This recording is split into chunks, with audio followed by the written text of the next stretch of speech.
Cool.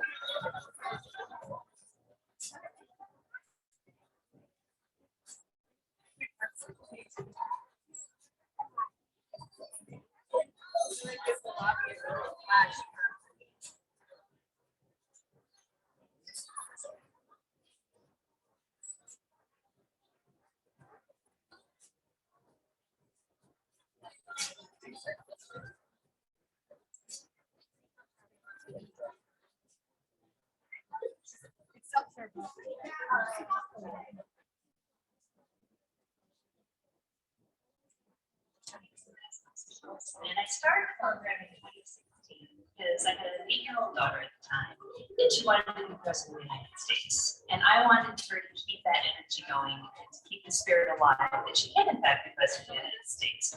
Girls' self-esteem now peaks at age 9 and then begins to plummet. We want to capture them while they still believe they can do anything that anybody else can do.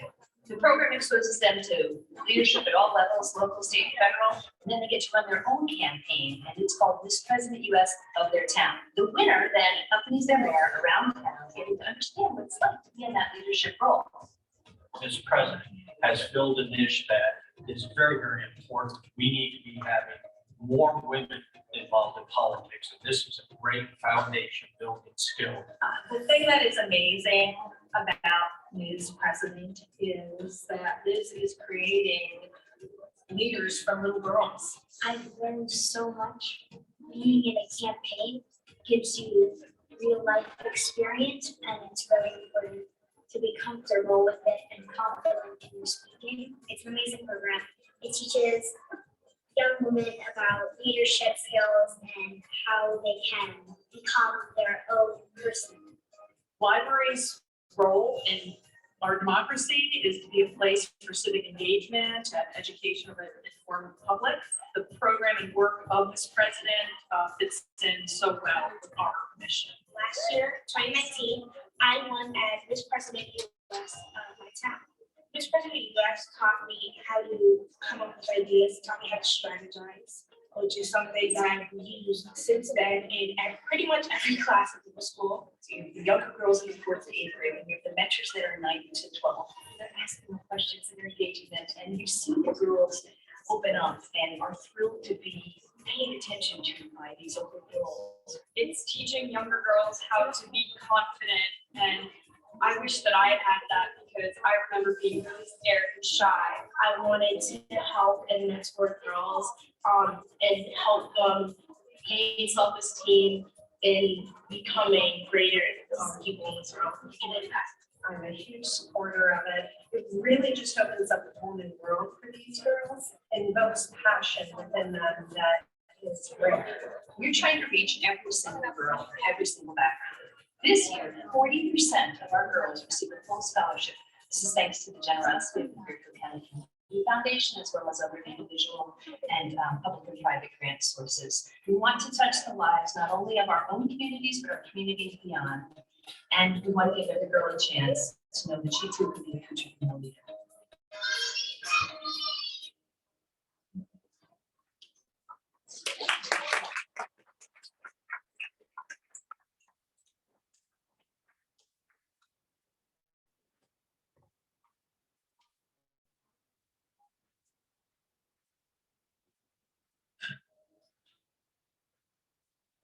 Welcome to the 2022 Miss President US campaign and election.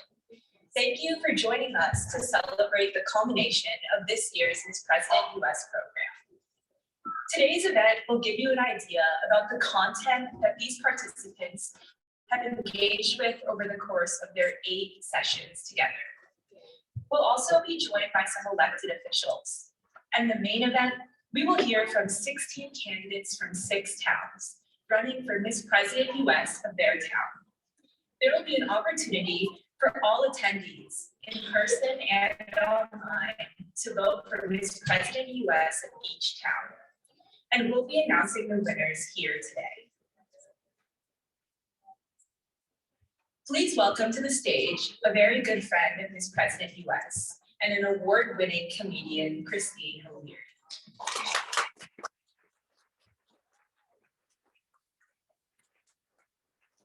She will guide us through these next 90 minutes, so buckle up.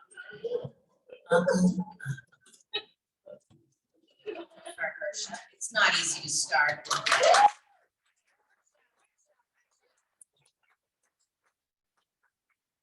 Really excited to be here. My name's Christine O'Leary and I'm gonna be 55 in May, which means now I wear glasses. That was funny. I'm really excited to be here. I just seen the video. I wanna say thank you to Rudy who connected me to Ms. President in 2016. And before I even knew what it was, I knew you knew it was right for me to be a part of it. And I'm very grateful, truly, to get to be here. So welcome to everybody. Some of you raise your hand if you are a parent, grandparent, aunt, uncle. Perfect. So now raise your hand if you have no investment in today and don't feel nervous. Exactly. Welcome. Welcome. It's going to be a fabulous event, as you know, because you know these candidates so well. So welcome to all of you, the attendees, all of the participants, our online supporters, our elected officials, the Playhouse, and the agenda ballot. Notice how environmentally friendly that is. Isn't that wonderful? You guys are so nervous, aren't you? You're very nervous. I can feel it in here. There's no reason to be nervous. A program like this is made possible by the generous support of donors. If you believe in the empowerment of girls, and do you? Woo!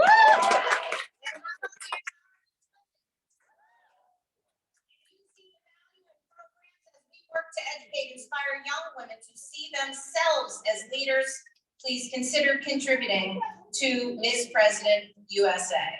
In today's event, we've invited a number of local, state, and federal leaders, some of whom were part of our program and spoke with the participants over the course of this year. And what a year, or two, or whatever it is. But here we are together again.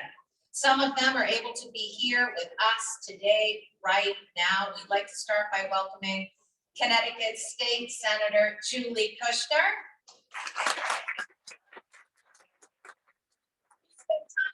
During its recent field trip to the Capitol, State Senator Julie Kushner was elected in 2018 and is Deputy President Pro, how do you say that? Okay, I was gonna say like tempore, which I like at Japanese restaurants, but it's just temp. Thank you. Thank you, Senator Kushner, for joining us today. We would also like to welcome State Representative Amy Berger-Gervalo, who is here on film.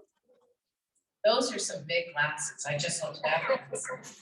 Amy, we know you are here. Thank you so much. And they also spoke at the meeting this year, and the girls learned so much about what it can be and takes to be a state representative. Other elected representatives in attendance today is the Rudy Marconi, Ridgefield First Selectman and Board Chair. Norwalk Mayor, there you are. Lauren Garrett, Hamden Mayor.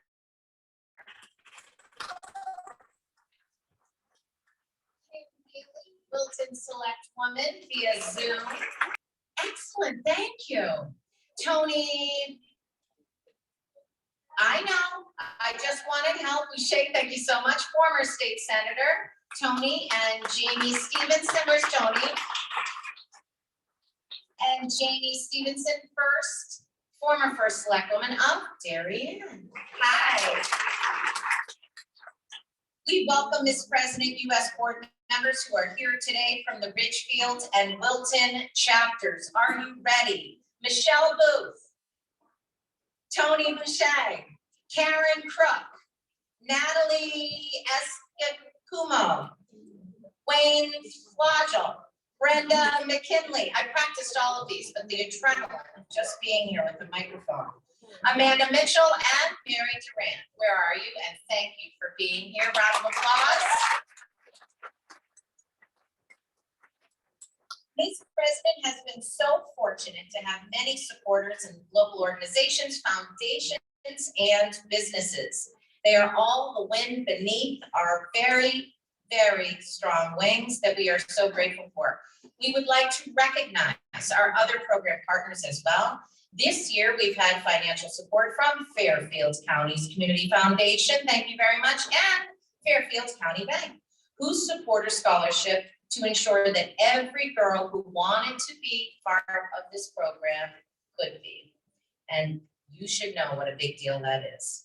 So we'd like to thank the Wilton Historical Society and Kim in particular order for her support of our mentor training in September.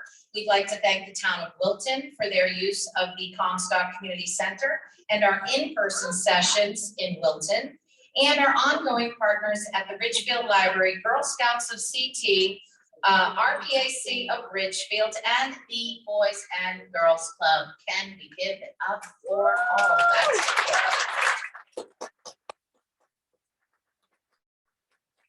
With the foundation and chapter level, we'll be looking to expand our partnerships for our next program year with additional in-person partners. What I wanted to say about how lucky I am to be here that I wanted to share with you before we start about our virtual and in-person sessions that we are so excited to kick off today is that what I wanted to tell you is that I only wish that before my self-esteem started to dip off at the age of 9, which I was so grateful to hear Liz say, that there was something like this for me. And so I'm someone on the other side to tell you, as we all are, how lucky you are to have been part of this program. I believe that you are becoming who you are meant to be right now.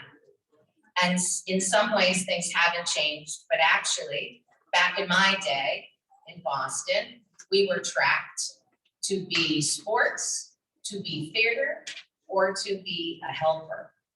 And for somehow, I was a born helper, but I didn't get that that was a strong or powerful role for me to have. I was told things like, you're a social butterfly, take care of yourself, you don't have to help everybody, that's none of your business. You need the microphone and the attention all the time. You're too loud. That's the stuff that I heard. And so I never heard that the things that I knew that I was good at and the strength that I was born with and doing what I thought I was put on the planet to do was actually a good thing. So I ask you to think of, if you like helping, if you have that idea that you like helping, that that's actually being in service to who you're supposed to be. And that means you can imagine that if you're being who you're supposed to be in the world, that you're making room for others. And that's exactly what the platforms that you have chosen in Miss President actually do. So for me, I was told that I was a auditory learner, which meant I like to listen more than read. That didn't seem positive, but look at me now. And so I ask you to figure out what you were put on the planet to do. And that's also called what's in alignment for you. Because now my superpower is joy. And joy is everlasting. And I just want joy for everyone because it lasts. And this moment and this event right now is a game changer in terms of capacity and joy. Because joy is action and joy is power. And power and action and joy is Ms. President.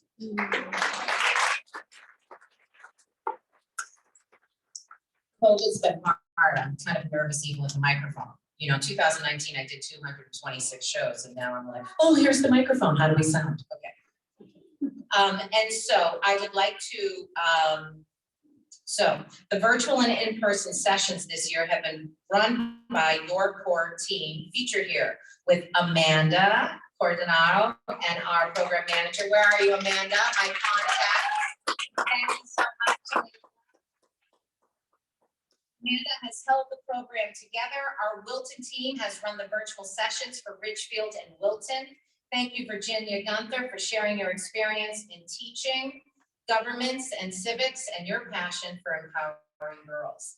And Amanda Mitchell, you brought the most fun in our session and made sure that it all made sense. Each of us brought a different perspective, but all with the same goal, a fantastic team spirit. Thank you for making this year possible.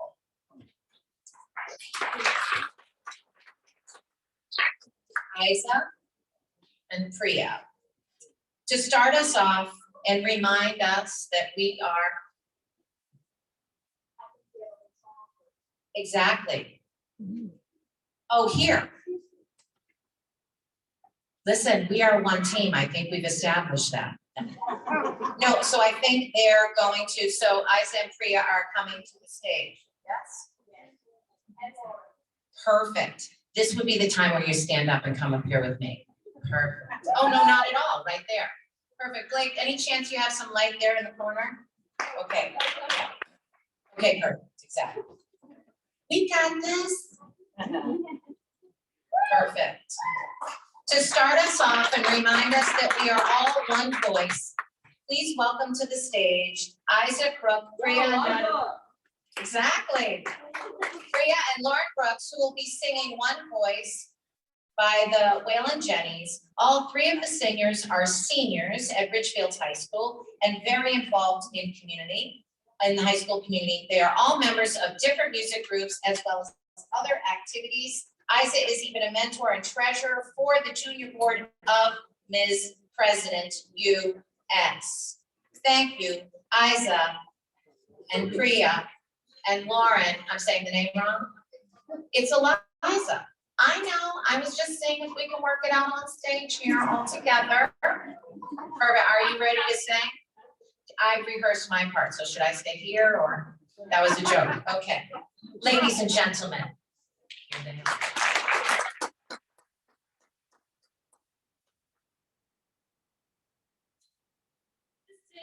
Sound of one voice, one spirit, one voice. The sound of one who makes a choice. This is the sound of one voice. This is the sound of one voice. This is the sound of voices too. The sound of me singing with you, helping each other to make it through. This is the sound of voices too. This is the sound of voices too. This is the sound of voices three, singing together in harmony, surrendering to the mystery.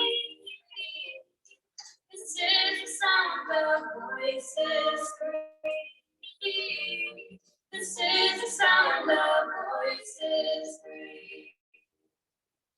This is the sound of all of us, singing with love to trust. Leave the rest behind and we'll turn to us. This is the sound of all of us. This is the sound of all of us.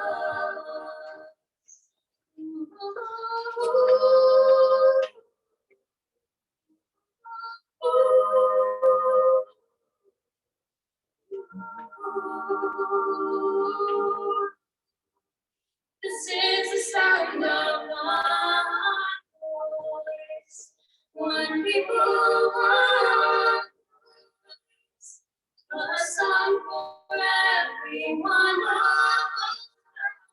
us. This is the sound of one voice. This is the sound of one voice.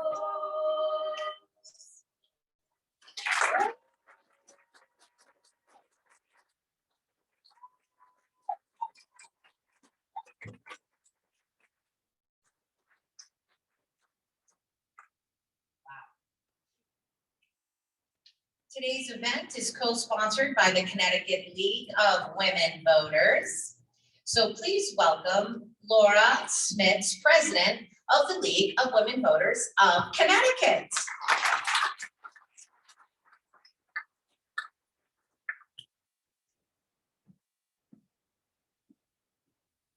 Thank you very much, Christine, and I echo your concern about live events. It's been a while since I've done this in person. Really appreciate it. Good morning, everyone. This is quite an event and quite exciting to see so many of you enthusiastic about politics, civic engagement, something near and dear to my heart. And it gives me hope for the future, for sure. Sorry with the slides. The League started way back in way back. We started looking for women's rights back in 1848 in Seneca Falls. It took us over 70 years and a couple of wars to finally get there in 1920. So we marched, we fought. People used to say when they gave women the vote, I'm like, they didn't give us anything. We had to fight and fight and fight together. So as you can see from this picture way back, it was a lot of white women fighting for the vote. But what you can see in that picture are the many women of color who were there as well, who were not acknowledged. And 2 years ago, right, it's 22, we celebrated our 100th birthday. And on that birthday, up at the Capitol, we added a plaque to our original plaque that we had at the Capitol that celebrated Connecticut suffragists. We added a second plaque that celebrated women of color in Connecticut as the white suffragists to make everything happen. So we urge you to go visit the Capitol information tours, which is what we do at the Capitol. And you'll see that plaque as well as lots of really cool things. The Capitol building has some interesting architecture in it. But that was then. This is now. This was not too long ago, unfortunately, where we have still not got complete voting rights at the federal level. This is important that we have the John Lewis Voting Rights Act, the Freedom to Vote Act, so that every state is as progressive as Connecticut aspires to be. In Connecticut, we're trying to have early voting. We'll be on the ballot this year. Please vote yes on that question, because we are the Constitution state, which is very important. However, we do have to amend the Constitution to get such things as early voting and no excuse absentee ballot. So what we do and what we will be doing from now until forever is educating citizens about how to be better voters so they know what they're voting on and to make sure everyone is included. And we've expanded our group from white ladies to people of color and to everyone else who's a citizen in this country who deserves to be heard. This is one of my favorite quotes from the late, great, notorious RGB. Right, RBG, sorry. If you're not at the table, you're on the menu. And this is why we've worked hard to include so many other disenfranchised voters over the years, and why we continue to try to expand votes at the federal level. Because if women are not at the table, you're only going to get one perspective. And that's not really how it works. We're half the population. We deserve at least half the representation, but we're not quite there yet. And I think that it's also important that we make sure that everybody is at the table. This week was very monumental. It's Women's History Month. And we mourn the passing of Madeleine Albright, who was our first Secretary of State, female Secretary of State. But we also celebrate the nomination of the first Black woman to the Supreme Court, Ketanji Brown.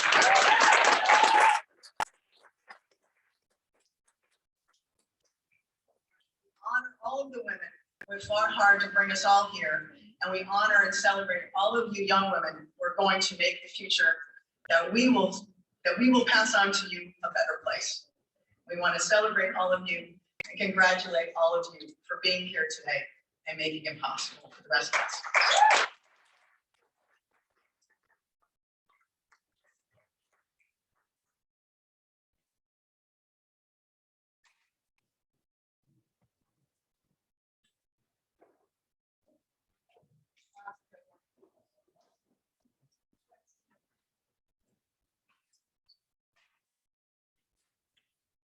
So now,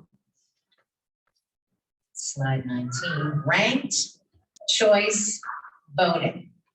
Thank you. So now let's try out the ranked choice voting, okay? So you're gonna take out your phones. And you're going to tell us, yeah, are you gonna say something? Yes. Why don't you come here and help me tell them? Because I don't know if you noticed, I repeated ranked choice voting 3 times, and I thought maybe telepathically I would get what it meant if I kept saying it over and over. Tell us how it goes. How about I show you a video? I love it.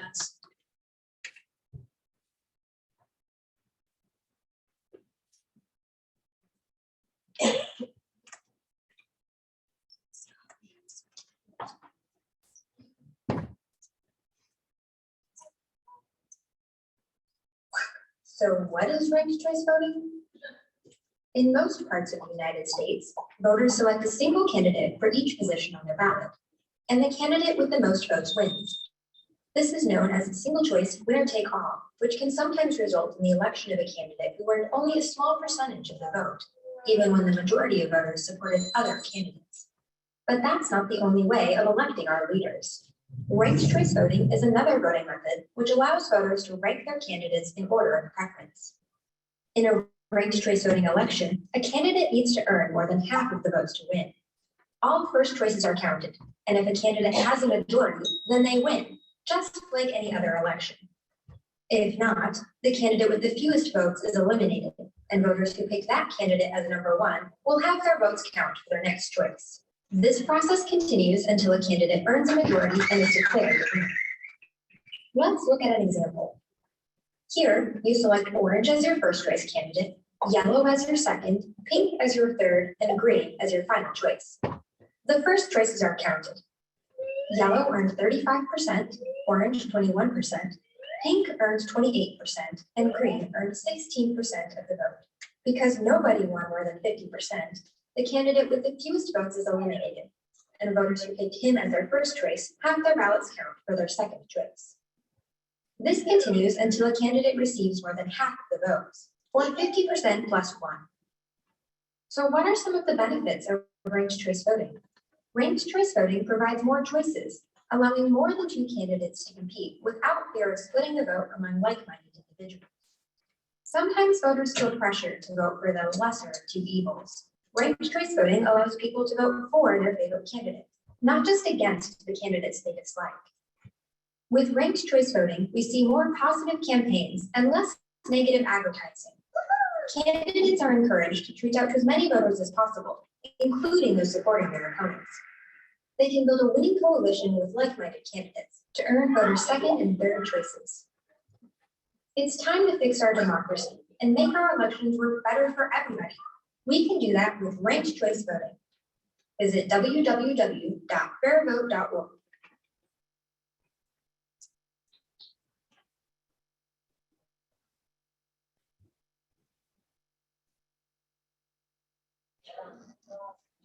Stand. Round of applause if you understand. Ranked choice voting. So now we're going to try this out. Nailed it on the video. Thank you. Excellent. So now you're going to whip out your phones and you're going to tell us what your favorite sport to play is.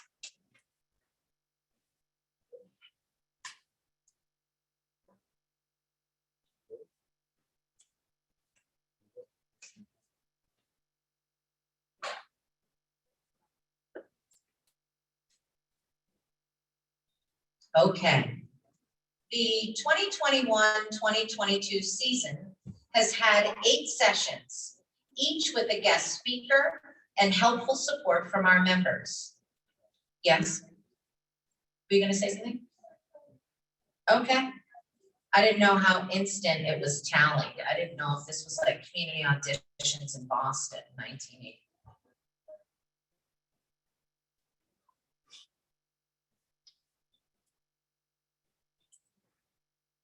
Question was favorite sport to play.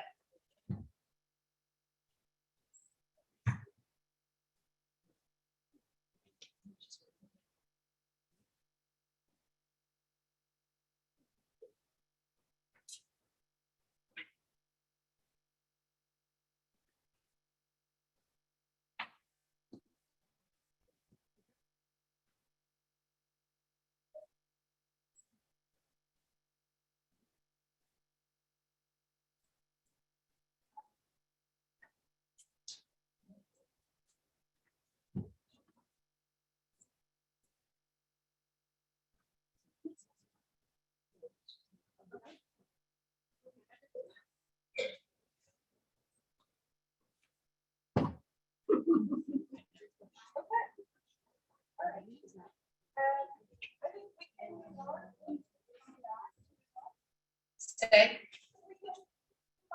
Okay, terrific.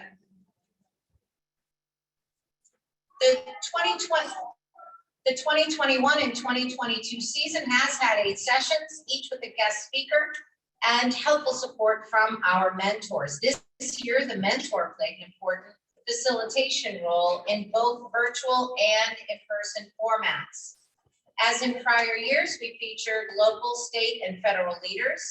This year, we kicked off our program with an empowering self-efficacy session led by Dr. Amanda Craig, and included sessions with folks focusing on journalism, activism, and civic engagement. Our true highlight of this year was the field trip to Hartford. After 2 COVID years, the state capitol being closed to visitors, we appreciated the visit to the Capitol with profound appreciation for the dedication of our public servants who have worked so hard to keep us safe, to keep government running, and who welcomed our group so warmly. This year's speakers shared with our participants realistically and openly, exploring some of the themes that have yet been of greatest concern to all. Coming out of 2 years of this pandemic and uncertainty, the speakers showed by example how personal experiences led them to pursue public office, how to identify what's important to you as an individual, and work to create solutions for the community through volunteerism and public service. Each year, our visiting speakers inspire our participants to be brave, to feel confident, and to run. This year, we have 16 candidates running, representing 6 towns. Welcome candidates. We'll be introducing each of the candidates as we move through the program. Good luck to each of you. Everybody take a big deep breath. I can feel it over here. And one more. And again, got this. The first 2 candidates are running for Miss President US Danbury. Let's welcome to the podium, Aiza.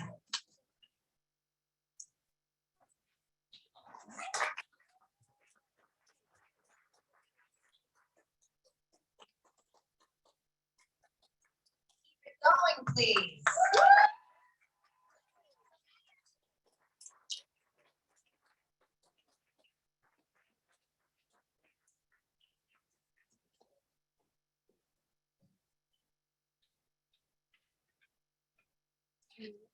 Hello everyone, my name is Aiza, and I'm here to run for Miss President US of Danbury, and I am here with my Vice President Kiara, Brie.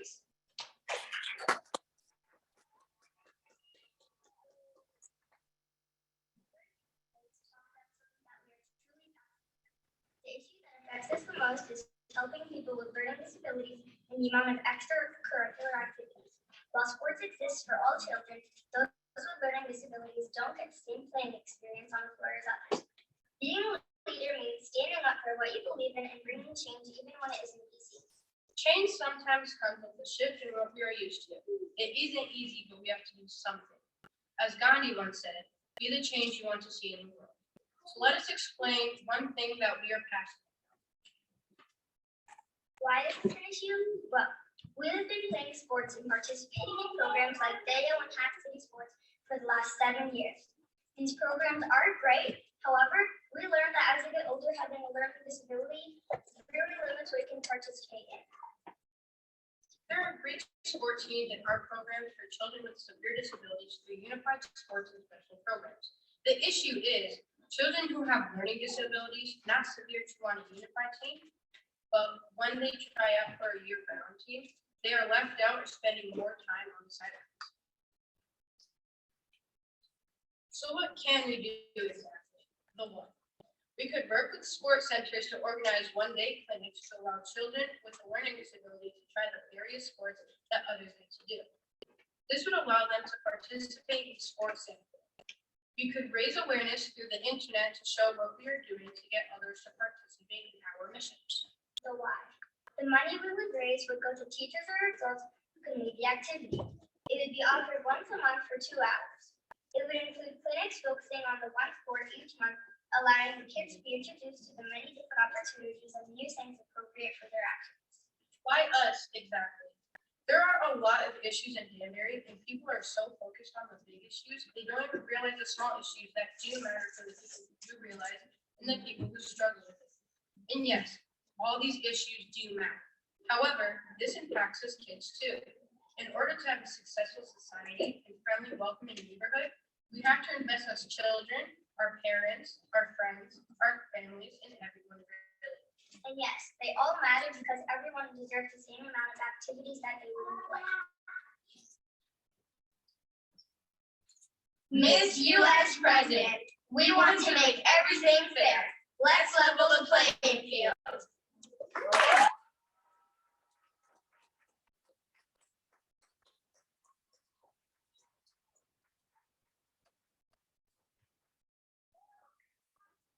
Keep it going.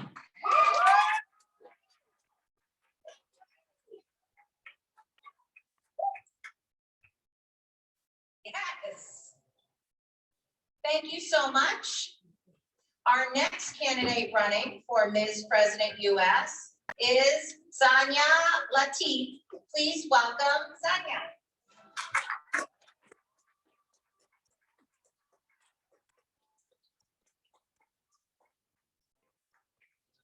Ladies and gentlemen, Zaina. Good afternoon. My name is Zaina Latif. I am 12 years old and I am running for Miss US President of Danbury, Connecticut. I have been in this program for the first time and I've learned a lot already. Whether it comes to a problem or a disagreement, I was taught to use my voice and make a change, which is why I joined this program. Over the past few years, all throughout the world, people have gone into lockdown, which has forced them into habits which weren't the healthiest. For example, people all over have been stuck at home, therefore causing them to be stuck in front of a screen without usually getting in their health routines. They have also been eating a bit more junk food on their regular diet. According to the U.S. Health Organization, adult obesity has increased in the United States, which has led to Connecticut rated 7th place and less affected by obesity. Although this is great, the Yukon Health Center has also reported data from the past few years showing Connecticut's obesity levels increasing by 27.4%, meaning that this could affect our placement and less affected by obesity, which has also become new research in Connecticut's health society. This has come to me to create a website that will have videos and articles to promote learning that will help people stay healthy. I will be creating quick healthy snack recipes and workout videos to do in the comfort of your own home. I will also talk to my school and ask them to share the website with families all over. Everything starts small. Starting with education is important. I will also be encouraged by my family members who have really helped me to make a difference. Thank you for listening to my presentation and have a wonderful day.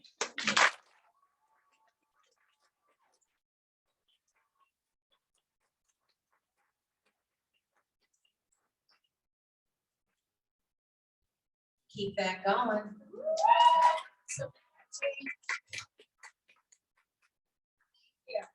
And now, Liz Osterhaus. Please put your hands together. It's Liz Osterhaus. This is wildly exciting for me. So I have a responsibility here in the program, but I have to take a couple minutes to just congratulate all of you. I got to see you warm up and you're all spectacular. You should be really proud of yourselves. You're already, each of you is already a winner. And honestly, this program is amazing. I take no credit for this year. It's all Amanda in the back room now and Anne.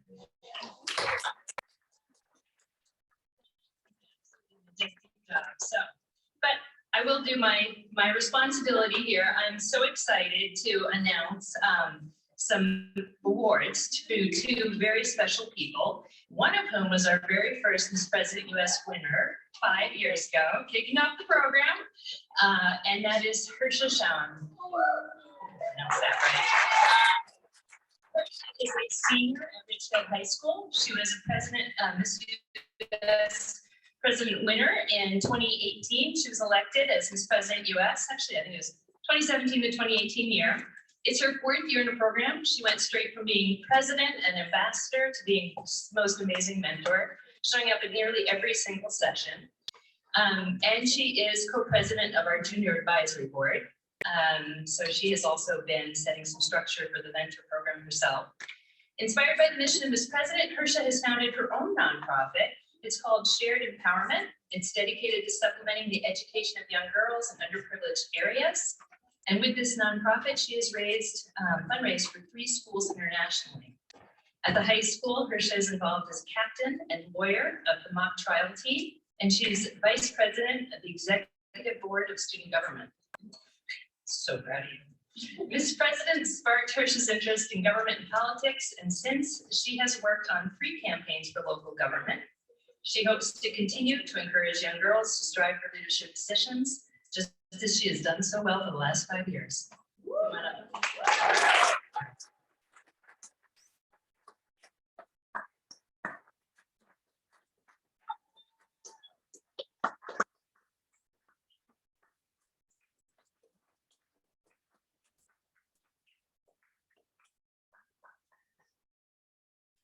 Okay, a little emotional for me, can't help it. So, all right, our next award recipient is actually from a senior at Wilton High School. It is Bella Angelkovic. Where's Bella? There's Bella. Yay. And as a senior, she cares a lot about helping and motivating others. At school, Bella is a member of Peervention, which is a club at her school that teaches high school students how to mentor both peers and younger children in need of support. She is also a link leader in which she helps freshmen get adjusted to high school, and a member of Buen Amigo, where she gives tours and advice to new students. Bella is also very passionate about food allergy awareness because she herself has a severe peanut and nut tree allergy. She volunteers her time for FAIR, which is an organization that raises money for food allergy research and education. She organizes walks, workshops, and other events for the cause. During her free time, Bella plays both volleyball and basketball and enjoys writing, drawing, singing, and spending time with her family. She also coaches youth recreational basketball in the winter in order to share her love of the game. Bella loves to smile and make a positive difference in other people's lives, and she certainly has this program. Thank you, Bella. Come on up.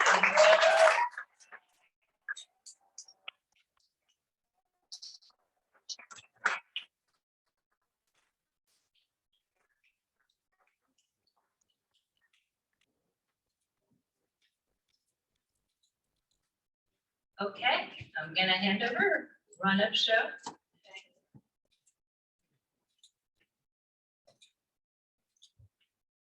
Thank you.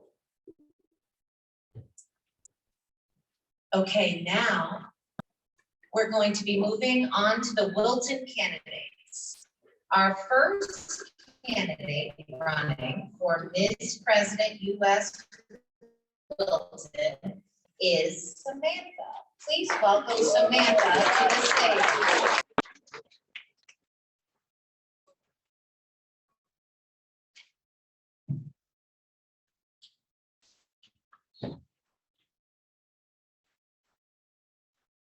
Gender inequality is and always has been a problem in our society. So what does this issue really mean to our communities? And why should we support gender equality?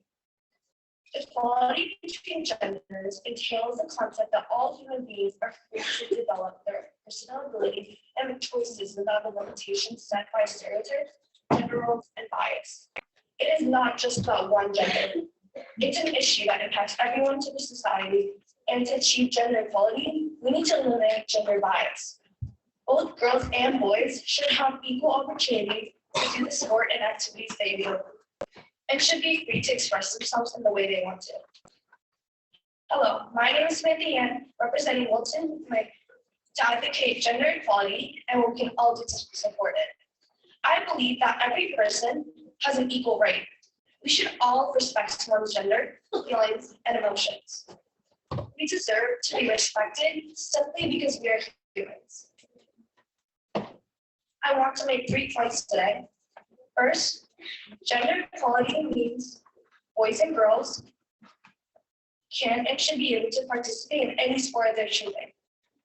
Second, gender equality should mean equal pay for the same work done between men and women. Lastly, gender equality should respect a person for what they are without any stereotype. My encounter with gender inequality, I was at age 10, the year I fell in love with ice hockey. I had a lot of experience with figure skating, which made me a pretty decent player. But after less than a year, the girls' ice hockey team, that team got taken down. While the boy team had dozens of players and options, the girls' team struggled to even exist. Now let's take unequal pay for an example. It is documented as a fact that women earn nearly 20% less than their male counterparts in doing the same job. There's still a long way to go to close the gender pay gap. On average, American working women are paid 82 cents for every dollar that working men make in the US. So you see the problem? Women work just as hard and are just as capable in the workplace, yet we still get paid less. For some, gender issues are still viewed as women's issues, but this issue affects both genders. For example, stereotypes. Boys are supposed to be aggressors and girls are soft and gentle. Boys play football, girls do ballet. This is gender stereotypes. True, some boys do play football, but not all. And the same goes to girls about ballet. Why are we limiting gender to certain sports, activities, or even jobs? I support gender equality because it's fair, it's right, and it's just. And more than that, gender equality is in everyone's best interest. It's actually a way for us to get the lives we want to live. It makes everyone happy. When I get elected as president, I promise to promote awareness about gender inequality. I will leverage all available venues such as social media and traditional forms like posting flyers and word of mouth. I plan to bring this up to my school to dedicate time on the school curriculum to tackle this big social problem. I also plan to host fun activities for both genders, whether it isn't any discrimination. Whether it is sports, after-school activities, or just getting together, there's a lot we can do by working together. The sky's the limit. Thank you for listening and hope you vote for me as Miss President.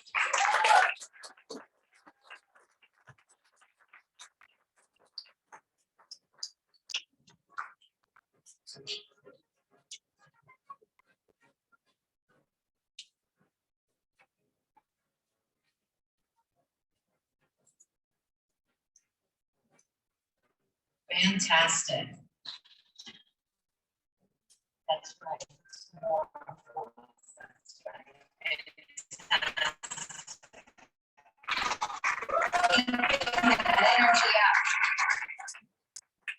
Candidate is also, as you know, from Wilton.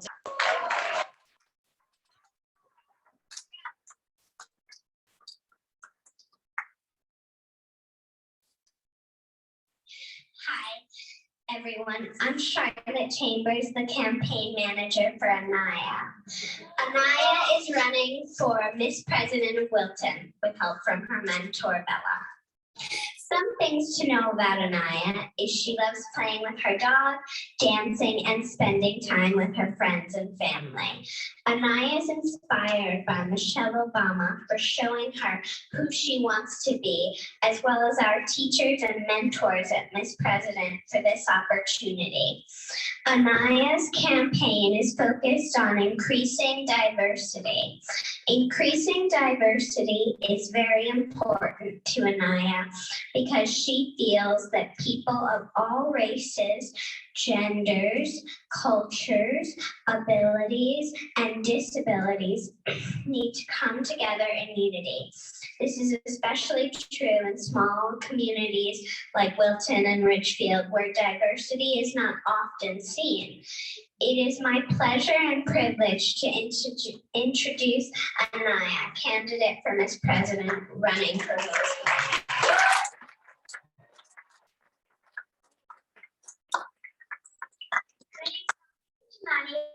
Cider Mill Elementary School in Wilton. While we all face different problems each and every day, racial and cultural discrimination is by far one of the most prevalent. On the playground, for example, I saw two boys of different races. One boy said to the other, "You can't play with us. You don't belong here. You belong over there with the other boys." This really stuck with me, and this is why I'm presenting this speech to you today. Racial diversity is the practice of including people from a range of different social and cultural backgrounds. Often individuals don't realize what they're doing is wrong. Make others feel hurt and uncomfortable by their way of words and actions. To begin, I'd like to quote our former president, Barack Obama.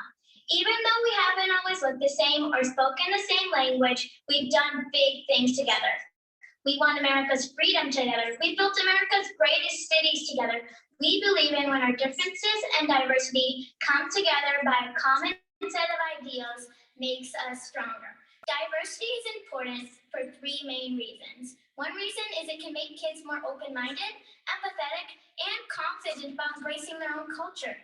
Being introduced to a variety of cultures will allow students to expand their cultural perspectives. Not only will this improve the current situation concerning diversity in schools, but it will influence them long into adulthood. As they meet new people in different situations, they can better understand more ideas from different points of view. Finally, students will feel more confident about embracing their own culture, as well as learning about others. If they're exposed to diversity, they will be more willing to interact in a wider range of social groups and to share their own family's beliefs and practices. If I get elected president, I will influence teachers to do the following activities in schools: acknowledge students of many different cultures by educating about all cultural holidays, creating short activities to create interest in other cultures, and having a variety of books from all different cultures in the classroom. To get students even more engaged, I want to introduce a fun annual challenge in my school, where classes in each grade compete to see who can read the most books about cultural holidays and cultural things. The winner gets to have a class party of their choice. Please consider voting for me, Anaya, for president. Thank you.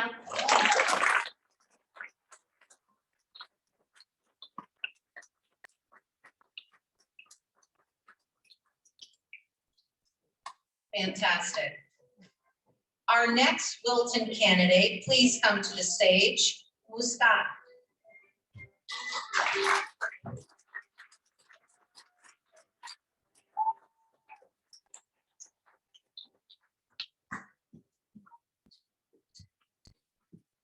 Hello, my name is Muskat Carla, and I'm in 5th grade in Cider Middle School.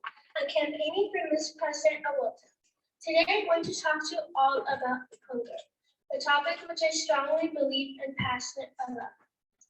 My belief is simple: no one should stay hungry. Let's go to some statistics. According to the USDA, more than 38 million people go to sleep without food just in America, one of the most powerful and economically advanced countries. Out of that, more than 40%, which is 12 million, are children. Unfortunately, this number got further increased during the pandemic, making it go around 14 million children. This is extremely hard for me. But the question is, what is causing hunger? The 4 factors that are causing hunger is availability, access, utilization, and stability. In Connecticut, the main problem is access to nutritious food. But what impacts access to nutritious food? Is expensive food, which is inflation, or less earning, which is poverty. During the pandemic, the unemployment rate shot up from 3.5% to almost 15%. Lots of people lost their loved ones because lots of people lost their jobs because businesses were shut down. Lots of people lost their loved ones because of COVID, sometimes breadwinners, and hence left none to feed their families. Let's go through some solutions. One solution is a food drive. A food drive helps people get food, water, and other important goods for free. They're very, very popular during the holidays, but I believe we can improve further by having them year round and bringing the guys to people's doorsteps so that people who cannot go can still participate. Another way to stop this problem is to engage corporate players such as restaurants and food markets who generate a lot of extra food on an everyday basis. We can build a system or an app to collect food from them and deliver it to the families in need. My dream is to end hunger in this world, but we must start with our community first. Together, we can work hard and make the world an even better community than it already is. But before I leave the stage, I please request you to make a pledge that you will not leave any hungry person behind. You should be grateful for the food you have on your table, and you should not waste food whatsoever. Let's become zero hunger generation.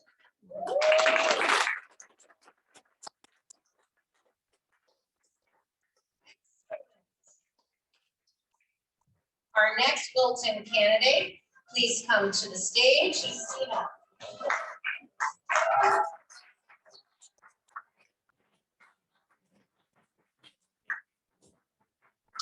Hello, my name is Justina Zelensky, and I am 9 years old.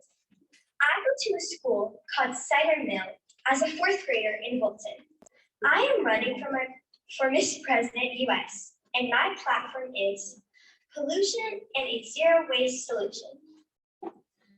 One day, when I arrived at the Grand Central Terminal in New York, I was curious about one rectangular black spot on the beautiful blue ceiling, decorated with zodiac signs.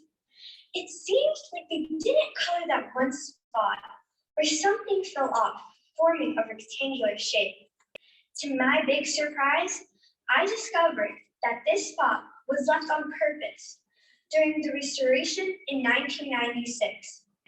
The restorers thoroughly scraped and washed the ceiling, but also wished that everyone could see how dirty it had been. Train soot, dirt, grime, and tobacco did all of this. It was a shocking fact for me. And with this shocking example, I realized what pollution really is and how harmful it is for us, for nature, and for our planet. I realized that our actions right now will decide if our future in this planet will be bright or dark. So I decided to step up. Recently, I have testified in a Connecticut Senate public hearing for supporting a bill, SB4, called the Connecticut Clean Air Act, sponsored by the Connecticut Senator Will Haskell. I wanted to testify for this hearing because this topic is important to me. And in the future, I plan to be aware what our lawmakers promote to protect the earth and will testify to support them in their good intention. Also, I want to promote pollution awareness personally on my level amongst other children. I started a group of friends who will help me to encourage everybody at my school. These are some main points. Buy less and throw away less. Useless things mostly. Minimize usage of disposable bottles, utensils, wrapping bags, and other disposable items. Did you ever hear about the Great Pacific Garbage Patch? A huge patch of garbage, nets, and plastic in the Pacific Ocean, which is twice the size of Texas, or 3 times the size of France. Over 1 million marine animals are killed each year due to the plastic debris in the ocean. Another big problem is that children waste food. We must teach them to never throw it away and increase their knowledge about composting. Wasted food is wasted resources like water, energy, labor, and money. One more important thing is electricity. We must remember to turn our lights off when we don't need them, to shut and open windows properly according to the weather. Our electricity comes from burning fossil fuels, mostly coal and natural gas. Power plants are one of the biggest causes of air pollution and global warming. Water is another important topic. We must learn how to save it. You're probably thinking, what do I mean by saving it? Well, one of the examples is that you should not keep your sink running while brushing your teeth. Why? Because when we brush our teeth twice a day and we don't let the water running, we save 8 gallons of water each day. It's 240 gallons of water a month. When we waste less water, we save electricity and reduce pollution. My last but not least thing is to not waste paper. For example, in my class, people used to take a big amount of paper from our class bin. Now our teacher limits the paper you can take to only 2 pieces.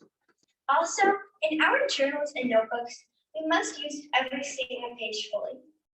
What I mean by that is from top to bottom, because a lot of the time, kids draw or write in the middle of the paper and then move on to the next page. Save paper, save trees. I believe that by educating and encouraging people, explaining to them how big of a problem pollution is, telling them facts will make it. Those are the highlights of my program. I believe that it's not going to be hard to implement them to life and persuade others to do the same. If you believe that my ideas can help stop pollution in Wilton, then please vote for me. Thank you all for your attention.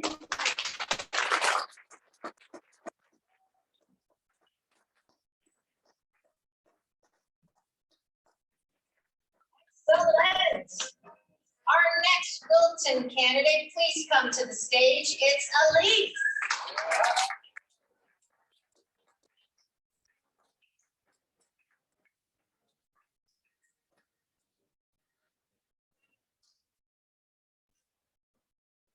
Hi, everybody. I'm Elise Penku, and I'm here today to talk to you about youth involvement.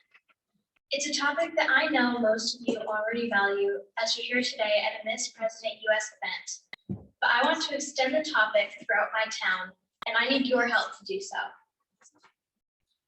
You may be wondering why this is my topic to run on. Well, last year was my first year participating in the Miss President US program, and not only did I learn about town government, but I got a chance to be a part of it as well. After the program ended for 2021, I took my littering campaign to the Wilton Conservation Commission to advocate for a town-wide cleanup day.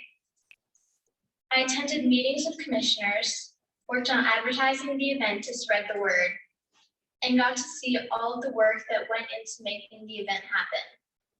It made me feel important to be involved, and I learned so much. I think that other kids should be able to have that same opportunity. We as kids are often referred to as the future, so why aren't we given an opportunity to be part of our community in the present?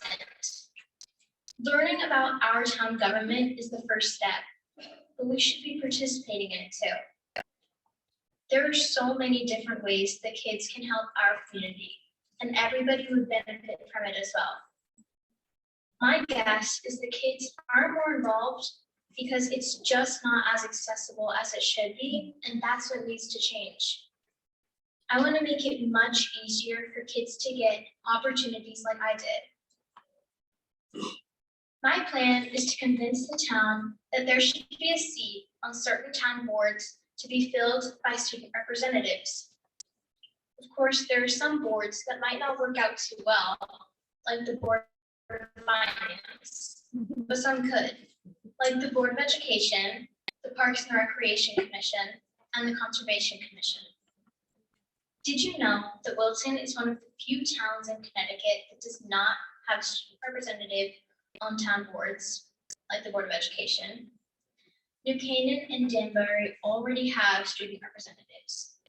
But don't worry, I'm not suggesting that an important role like this be given to a second grader whose top priority is probably daily pizza parties.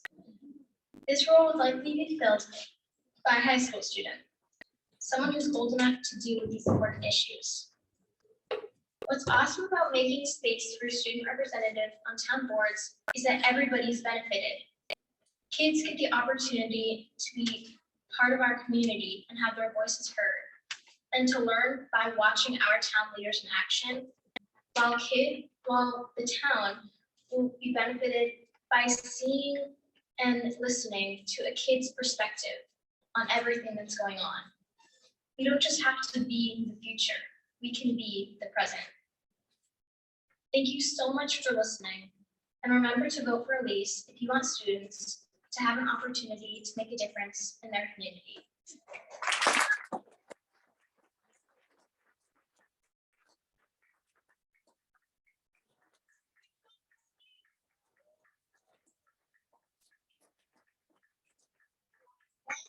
Please come to the stage is Emma.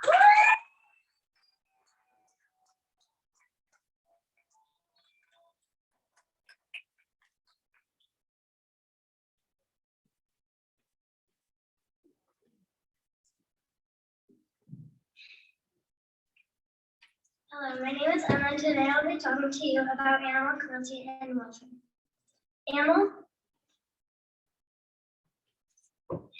Animal cruelty is also called animal abuse or animal neglect. Animal cruelty is caused when humans create suffering or harm upon any animal. Animal welfare means the conditions in which the animal lives. Animal cruelty and animal welfare has been a problem for as long as anyone can remember. It's an understatement to say it's bad. If you think that there are only a small number of animals being affected, you are wrong.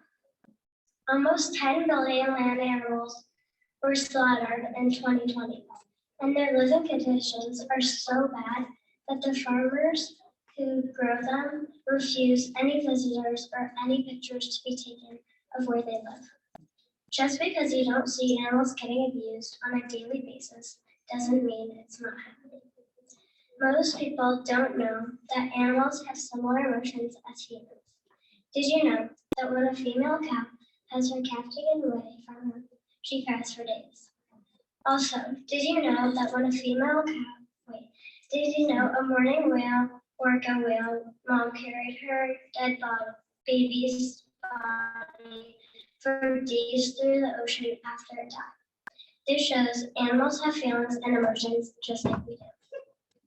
Choose wisely which zoos and exhibits you go to and support, because a lot of zoos and exhibits keep the animals in less than ideal situations, leading to many negative side effects, such as zoochosis, essentially driving the animals mad from containment. If you become a vegetarian, you save over 100 animals per year by making a small change in your daily activities, such as not eating meat. Numerous people's first jobs are working at a restaurant. Even by doing the smallest things can help. Like instead of working at a steakhouse, you can work at a vegetarian restaurant.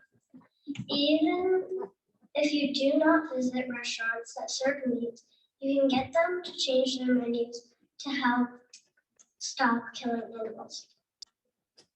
If you choose to continue eating meat, try buying products from ethical places and ethical slaughterhouses. Which all leads back to animal welfare, because if you keep eating animals, people keep killing them. And the containment of animals being raised in horrific situations where they can't even walk because they are so enclosed, just so people can mass manufacture them, is part of culture that needs to be eliminated. That is just a couple of reasons that show killing animals is wrong. So make a tiny change in your daily activities and products that lead to a healthier and happier environment in your overall life. Please vote for Emma Anderson for Miss President US. Thank you.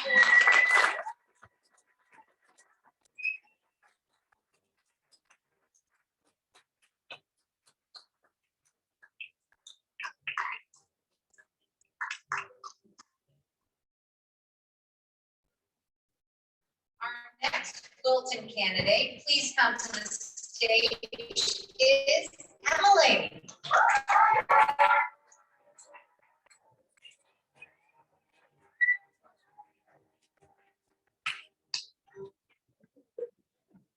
Hello, my name is Emily Smith.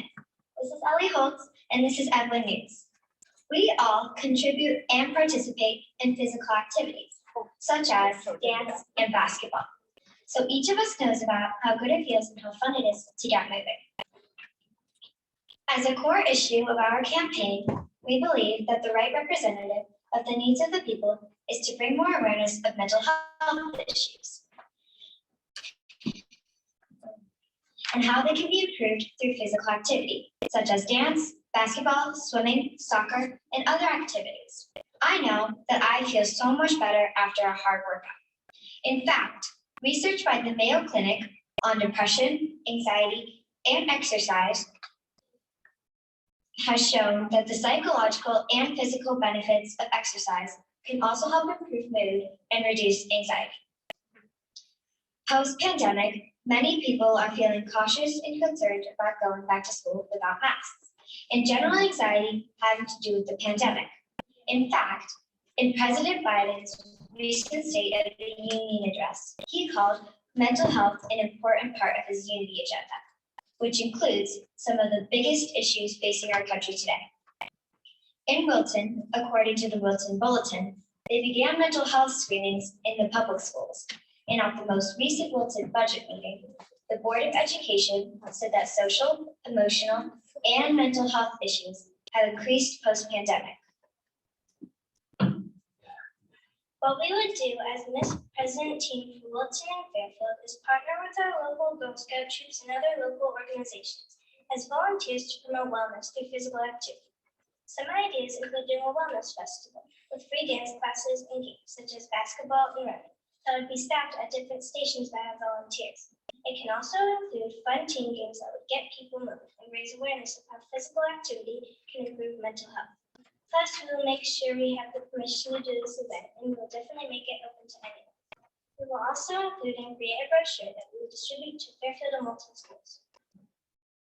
This brochure would include the activities that we would be teaching and hosting, plus some facts and other research to provide some information to teach people about this issue. That would normalize feeling not okay and giving them resources and places where they can take free classes to get moving. So vote for the 3 E's. Emily Smith is president, Ellie Holtz is vice president, and Evelyn Nunes is creative director. Remember to vote for us because one vote goes a long way. So vote for us, get happy, and get moved. Thank you.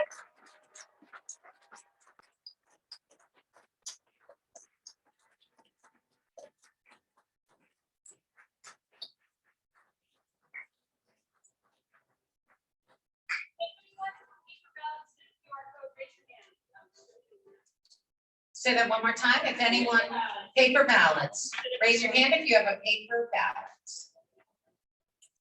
Or need one, yeah. Some in the back that are needing one. Hands up if you need paper ballot.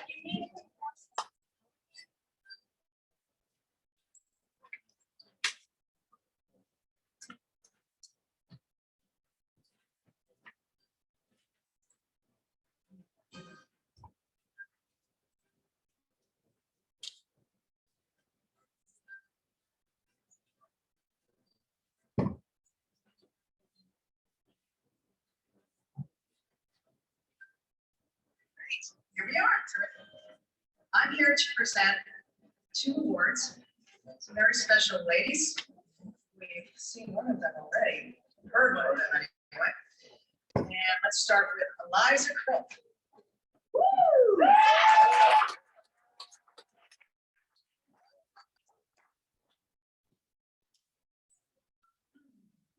Okay, Aiza Crook is currently a senior at Ridgefield High School.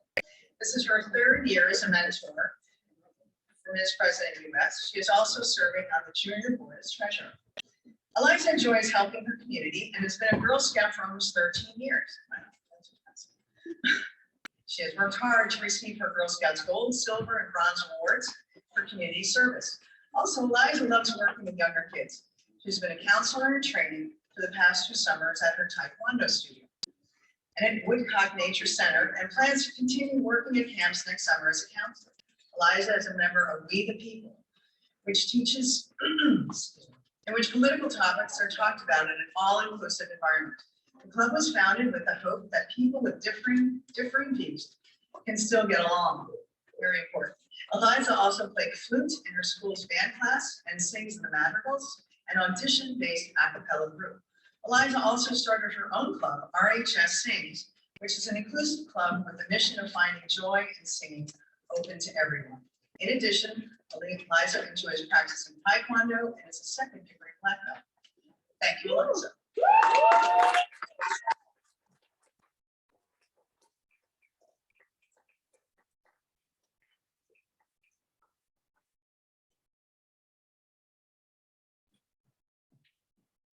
You imagine with that bio how much Eliza can't stand attention. So please give her a round of applause.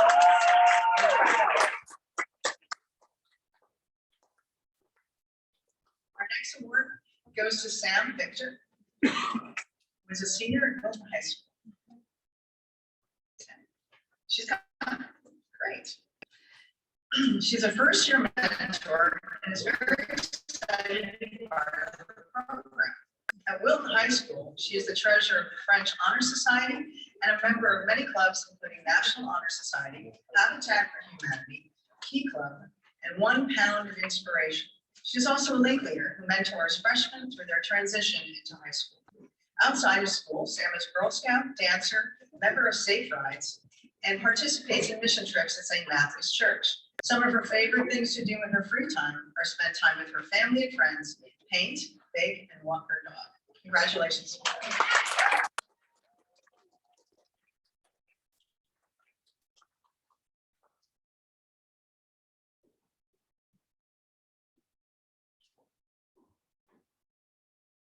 Thank you, Laura, the League of Women Voters.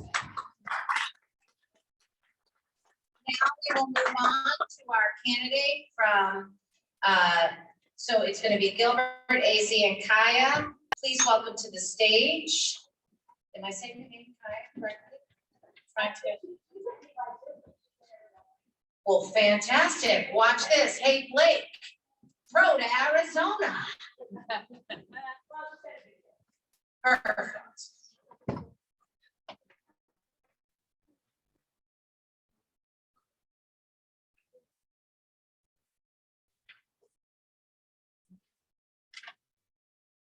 Hello, I'm Kiara. I'm running for Vice President of Gilbert, Arizona. My platform is special needs inclusion and education. My mission with this platform is to make sure my friends and peers in special education have the same opportunities as the general education population. I am very lucky to have many friends at school with autism and Down syndrome. What they taught me is that we are all equal and we want to feel included. My school has a really good special education department. This has included 3 classrooms for kids with varying abilities, self-contained classrooms. One of the issues I see, however, is the lack of inclusion in student council involvement and the voting process within the SPED population. Self-contained SPED classrooms should have a right to nominate class representatives. The students in these classrooms should be able to vote school-wide student council elections. It is important in all government that all people should have a representative and a voice. I believe all SPED should be included in recess, lunch, and specials with their Gen Ed peers daily. I also believe that kids in the self-contained SPED classroom should be included in general education instruction daily. This could be social studies or science class, for example. I would like to make sure that SPED students are paired with a Gen Ed peer when class projects are started. Involvement in group work such as poster, making slideshow, creation, and other forms of big projects is a great way to build social and academic skills. A goal for my school is to create a pilot buddy program that can eventually be done with in other schools. This will be an after-school program with SPED and Gen Ed kids can join and work together. Each SPED student will be partnered with a Gen Ed peer. In my club, the kids will get to know each other and do fun activities. There will be games, crafts, reading, Lego builds, and at the end of each club session, the kids will put on a performance together. I am playing hard at this platform and would like to see improvements for my friends and family, friends and all people in SPED programs. I will work with school administration and SPED parents to reach my goals. SPED inclusion is education creates friendships, increased academic performance, and makes the school community a better place. Thank you and vote for me, Kaia. For Miss President, go there is Hannah. No.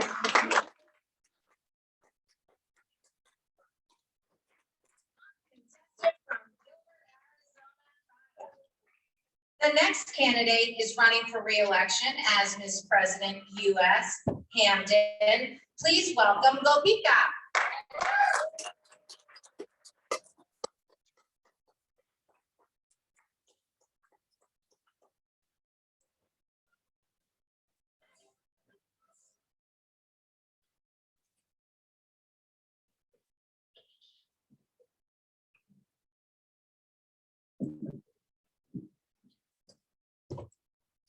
Hello, everyone. My name is Gopika and I'm running for Miss President US of Hamden. I'd like to start by asking you all a question.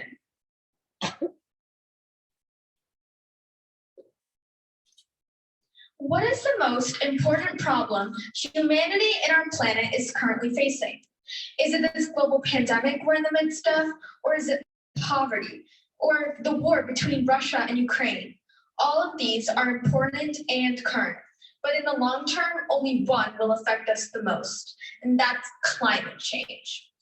But I'm not going to spend your time talking about climate change. Instead, I'm going to talk about one of its solutions, vegetarianism. Now, there are many solutions out there, but this is different. Some may think, well, I'm just one person. I can't possibly reverse climate change by not eating hamburgers. Or you may be thinking, why on earth would I care? Well, that's exactly why, Earth. Eating meat affects the planet in horrible ways. Just to give one example, the meat industry is responsible for 7.1 gigatons of greenhouse gases. Throwing facts at you might not have you convinced. But what I'm trying to get at is that the world is dying because of us, and by demonstrating a little bit of self-control, we can help it. I'll spare you from talking about the flagrant issue of morality, but as Paul McCartney once said, if slaughterhouses had glass walls, everyone would be vegetarian. Being vegetarian also has health benefits. Studies have shown that vegetarians live up to 10 years longer than non-vegetarians. So to sum it all up, as a vegetarian, you can save money, save your health, and most importantly, save the planet. Now, don't worry, I'm not going to give you a whole speech on vegetarianism and not live up to it. I've been a vegetarian my whole life, and I've never questioned it. It was just the way of life. But later on in school, as people came to know, they began to say things like, wow, I don't know what I would do without bacon. At first, I was confused, but then I realized that just as it's been instilled in me that being vegetarian is the only way, eating meat as a part of their diet was just their way of living. So as we give young kids meat and never tell them that for the sake of their appetite, another's life had to be taken away, aren't we hiding the truth from them? Shouldn't they have a right to know what they are putting in their body and the effect it's having on the environment? My goal isn't to make people afraid, just conscious.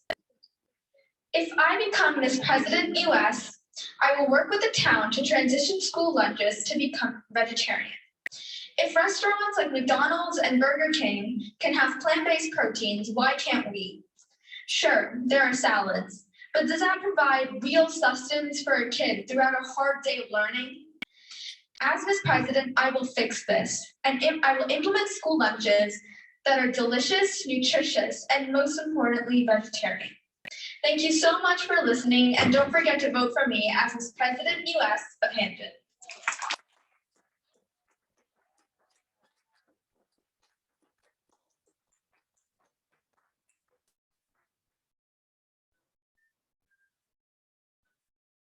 Now, moving on to Norwalk, Connecticut. Our next candidate is Juliet.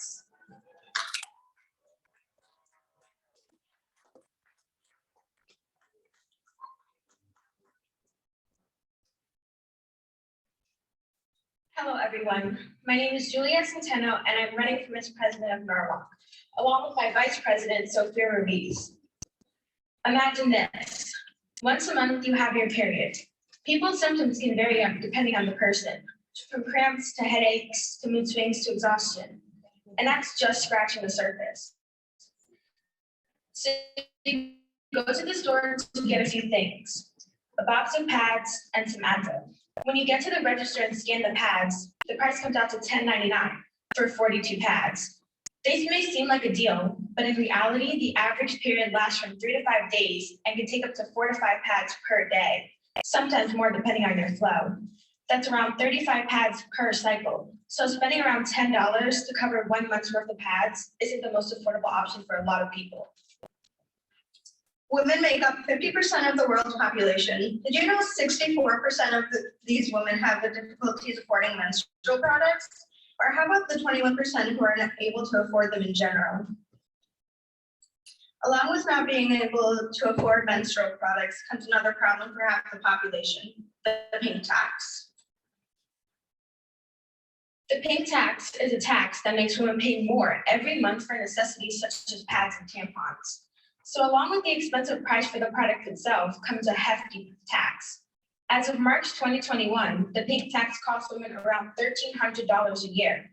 If the average woman has her period for 43 years, that's $55,900 in their lifetime, just for menstrual products. Did you know people who aren't financially able are provided with food stamps to help cover their necessities? But did you know that pads aren't part of this necessity? Having your period is not a luxury. You don't just buy pads or tampons just because. These products are a need for all people who menstruate and should be labeled as a necessity for all. In fact, by July 1st of 2022, Connecticut will have a bill in the legislature that is fighting exactly where we are today, menstrual equality. Let me say it again, periods are not a luxury. If products related to a woman's period aren't luxuries, why are they priced and taxed as one? One major step we can take towards menstrual equality is to make pads and tampons available for free in all public restrooms. If pads were available in public restrooms, especially high schools and middle schools, this could help a lot of people who menstruate. Now, when I am as president, I will make sure period products are available for free in all the local middle schools and high schools. You can make a change too. If this is something you strongly believe in, you can email your teachers and even the Board of Education about your proposal. Make a change just as we are. Thank you, and remember to vote for me.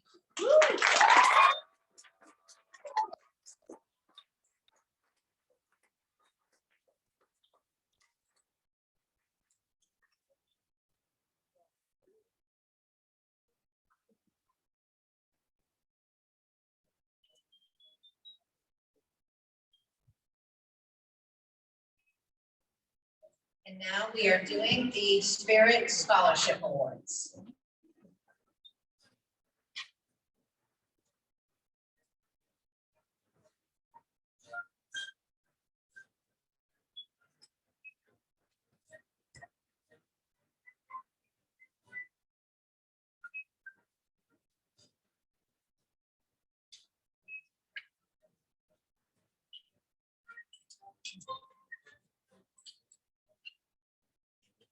Ooh, it's the spirit of Miss President.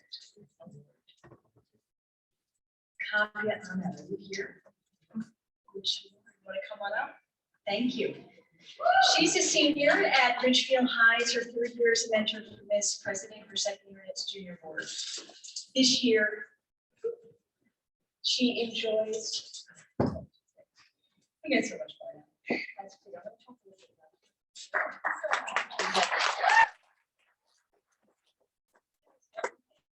Say, can you, and she said, yeah. Can you be there? Absolutely. She shows up, she stands up, and she is fantastic. She also enjoys public speaking, unlike many other people, and is an active member in the RHS debate team and the Model UN. She plays in the RHS Symphonic Orchestra, she's a violist, and she loves to listen to music and spend time with family and friends. We love having conversations with Brie. She's graduating.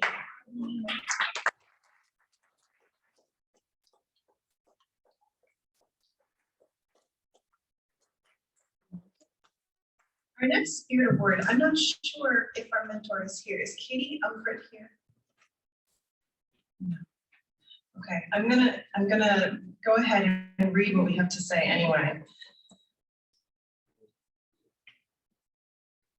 So, if you're Katie's friend, put up your phone right now so you can send this to her. Thanks, Megan. Katie Umford is a senior at Wilton High School as well. This is her second year as a mentor for Miss President US. She plays field hockey, and she was awarded the Leadership Award by the coaching staff last year for her leadership on and off the field, along with being named the captain of the varsity team. She also plays on the tennis team, and she has continued to develop her leadership skills as the secretary for the class of 2022, which means she's one of 4 elected officers in student government. She's helped to lead fundraisers and plan exciting events for her class. Through her passion for environmentalism, she has become a committee member on Wilton Go Green. And last year, she won the Student Green Award for her excellence in driving green initiatives. She's developed her people and communication skills, and as an employee at Highback Stand-In, she loves to scoop ice cream. I wanted to share about what Katie said about what she learned about herself by being in the Ms. President program. She said, through Ms. President, I've learned that my voice truly does matter. When I joined the program, I thought I would be helping to teach girls about leadership skills. But in the end, they taught me so much about my voice. When I was their age, I had the same energy and excitement about my ideas. However, as you get older, society makes you feel like your dreams are impossible. Spending time with these girls reminded me that the changes I want to make are important and my ideas are possible. So we celebrate Katie and her contribution to the program, and congratulations to all of our seniors. We will be missing you dearly.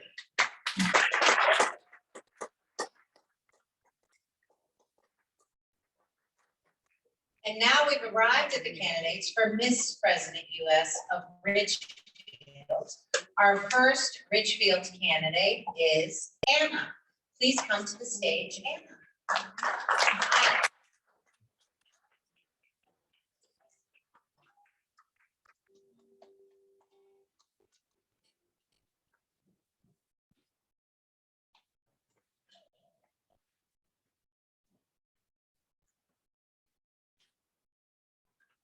Good afternoon, ladies and gentlemen. I'm the president, Anna Yang, and this is Avery Coons, the vice president. We are from Scotland Elementary School, and we are 5th graders.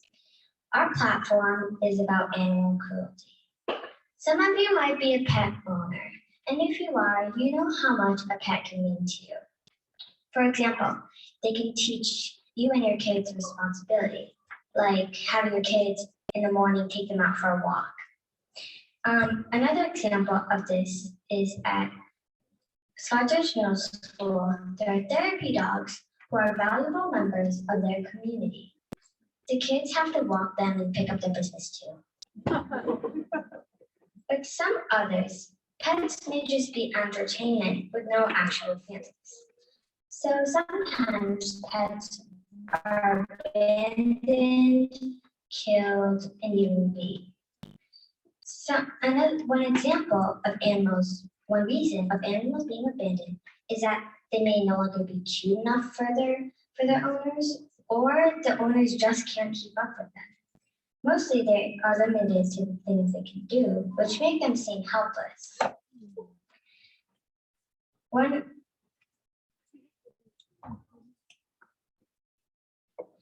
If an animal is being found being beat, they are taken to a kill shelter, and if they are not bought in a few days, that means they will be put down or put to sleep. People do this because they don't want the abandoned animal population to be too high. One way to help these animals to not suffer is to vote for us so we can raise awareness and so that we can donate money to the organization called Hope for Paws. Hope for Paws is an organization who dedicate their time to saving animals. Even though they do it free of cost, they still ask for donations so they have the right equipment and other necessities for the rescued pet. Once again, please vote for us so Hope for Paws can give these animals the respect and loving homes they deserve. One more way you can help is by finding another animal fundraiser that you trust and donate money to them. We hope you can be able to rescue more animals. Thank you for listening and have a great rest of your afternoon.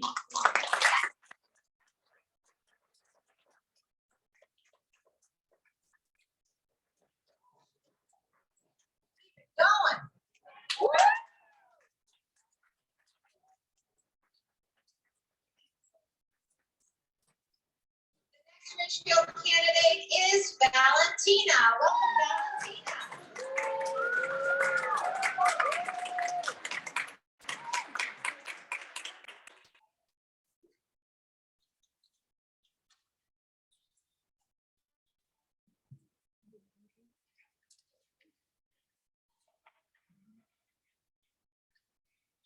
My name is Valentina Kamanis, and I'm running for Miss President with the campaign of equality across school lunches.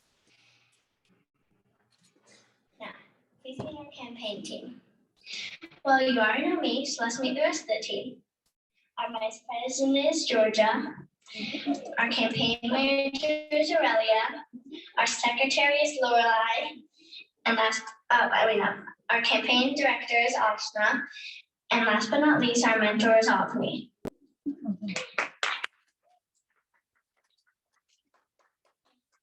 To make sure that all kids have equal access to healthy lunch options, whether they have allergies or not. So why is this important? Did you know that about 32 million people have food allergies in the United States, with approximately 6 million of them being children?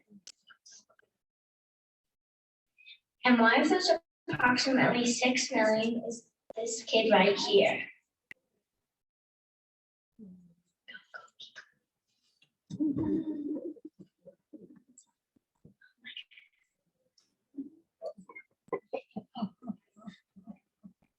My sister Natalia.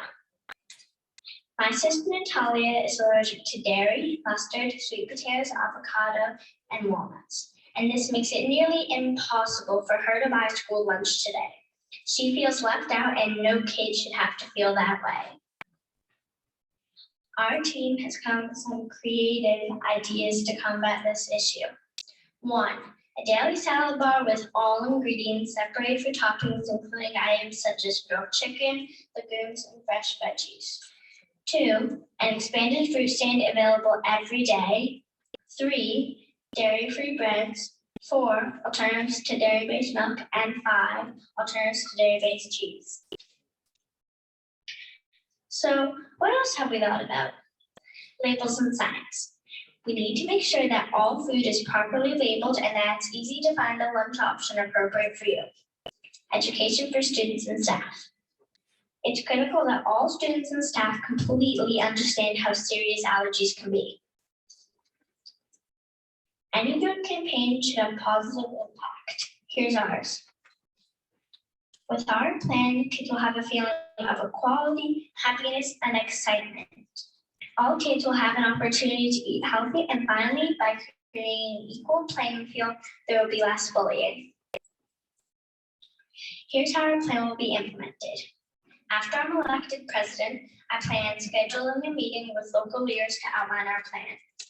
Our team and I will spend the next few months working with local farmers and companies to make sure we have access to food and that it's clearly labeled. Finally, we will coordinate with the schools to determine a path forward as well as a launch date. All kids should have equal access to healthy foods. Thank you.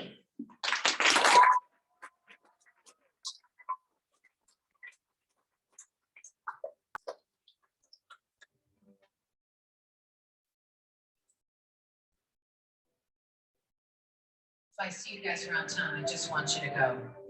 I love you. Yes. Okay, our next Ridgefield candidate, please come to the stage. It's Charlotte.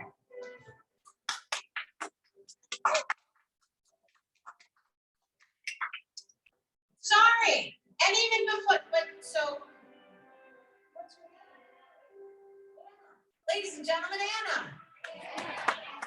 Right, ladies and gentlemen, Hannah.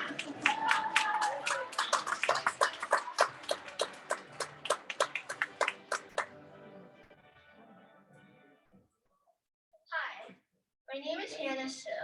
I'm from Ridgefield, Connecticut. I'm running for Ms. President of Ridgefield. This is my Vice President, Allison. Our community issue is increasing bike lanes and cycling safety. Most people like biking. Did you know biking is the third most popular outdoor activity in the US? There are 47.5 million people who go on at least one ride per year. Biking is fun for sure, but we need more safe paths to ride.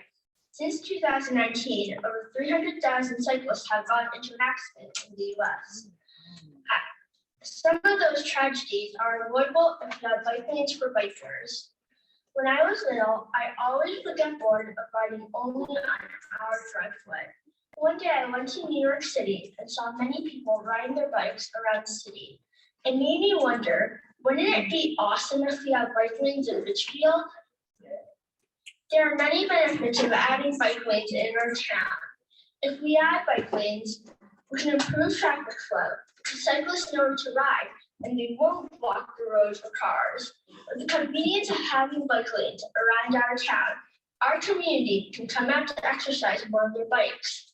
Family and friends can also hang out together while biking. With more exercise time, people will be happier and healthier. Biking is also a green, affordable way of leisure. It does not add harmful pollution to our community. Now Ellie will talk about how we're going to create our bike lanes. Bike lanes have been seen in many places. According to the League of American Bicyclists, there are 10 bicycle-friendly communities in Connecticut. Our challenge to be the 11th in Connecticut is to take action to make it happen today.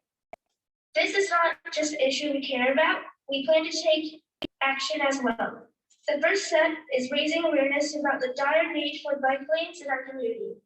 We hope to do this by speaking at various town events and also speaking with our first selectman, Ruby Marconi. If we are elected, we plan to create a proposal by talking to community members and present it to town officials, hoping to advocate for this change. Together, our community can identify streets where adding bike lanes would be ideal. In conclusion, if we add bike lanes to our town would be a safer and more green place. Thank you for listening to our campaign. Please vote for Hannah Sue and Ellie Sue.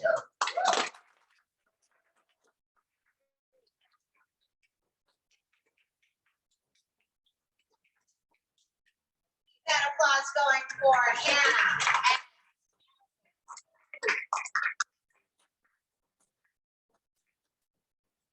Next Ridgefield candidate is Charlotte.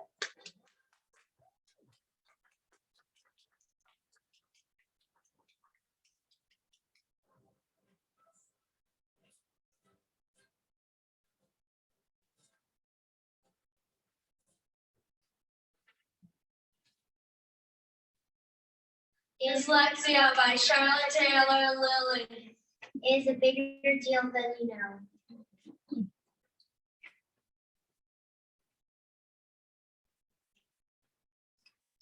What is dyslexia? is a learning disability that affects children's education, mostly affects their reading and writing. Another way of saying it is a disability that affects what and how their grades are that they are learning, and they may see it or teach it even learn it, based on it cannot be seen on the outside.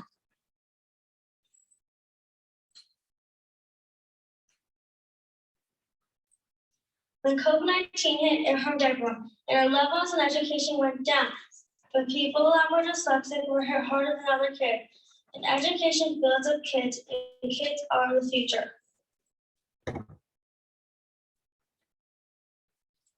When learning virtually, it was like someone was giving me a lecture, but I didn't even know the lecture was about all day long.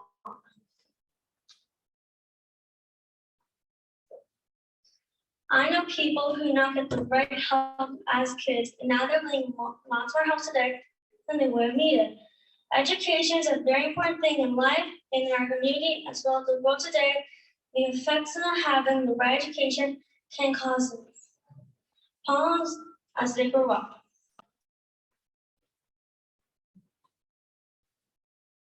How many people have dyslexia in the world? 21.2% people have dyslexia out of the world's population. 14.4% children have dyslexia in the world. 17% of America's population have dyslexia. 14.5 to 43.5 million people have dyslexia possible today. 1 out of 5 people are dyslexic, compared to 1 out of 10 people that are left-handed. There have been many great people with dyslexia in the world, like Walt Disney, Albert Einstein, Leonardo da Vinci, Sally Gardner. Possibly some of the greatest minds and talents, and they were dyslexic. But what if they got more or better education or help? They could have done so much more in life. What will I do? I'm currently working on book drives and other fun events to raise money for books and help with the rights of education for dyslexic kids in Ridgefield. Also putting on programs for kids to need more kids like themselves. What it will help? Our community, our government, our children, how we think of others, our future. You can be the change, and you are the change, good or bad.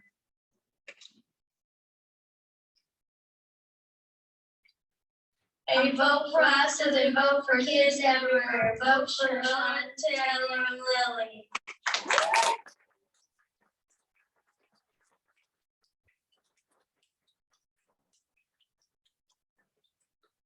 Excellent. Okay, everybody, and now we would like to recognize the mentors.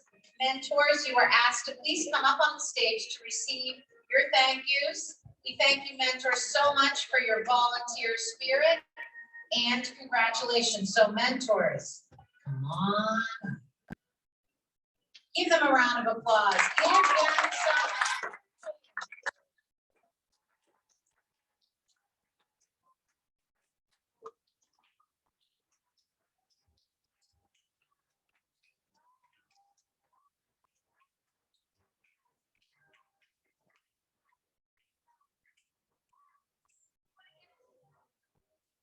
Photographer, come on down. You're welcome to come right up here if that helps, wherever's most helpful for you. Let's get a group photo.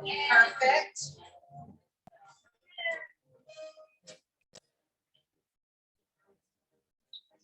Yep. Have mentors come right up here with your beautiful gift bags. Come on in. Photographer, where are you? Perfect.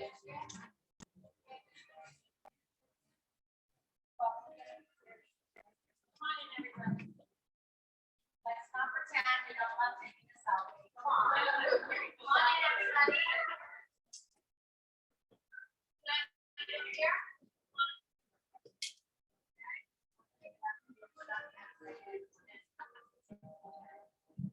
Listen, remember me when you're the president. Right here. We're going on for you guys here, okay?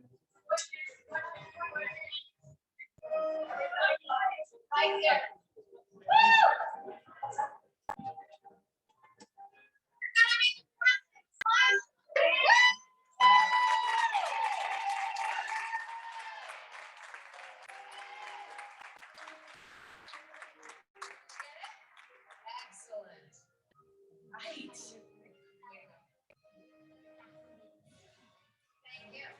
Thank you. Thank you.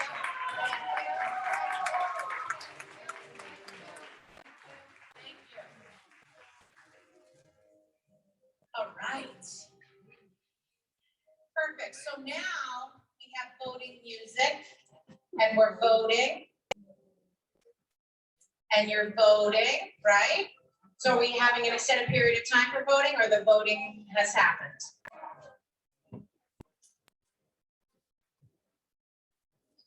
I have a sense that the music you hear today is very different than the music that will be here tonight at the Playhouse. Just guess. So if you have your phone, you're going to take it out and grab the QR code, and that is going to take you to the ballot for all 6 towns. Okay, so listen, what Amanda just said is, if you have your phone, take out your phone, zoom in, and capture the QR code, and then this way it will represent your ability to vote for all. It will give you every town. Every town. Just like at the ranked choice voting thing. And if you have any issues and you can't grab it, we have photocopies in the lobby. Exactly. So if you can't QR code and you can vote for all 6 towns, you can get a paper ballot. Or we have the QR code printed out. Perfect. If you're having trouble grabbing it, or you can get up out of your chairs. Or we could ask someone who's less than 20. They definitely know how to do this. Is everyone able to vote using the QR code and or have a paper ballot? Yeah, and if you're online by Zoom, hello, and you're having difficulty, I'm not sure what you're gonna do. We're gonna probably put the link again in the chat and you'll be able to grab it from there again.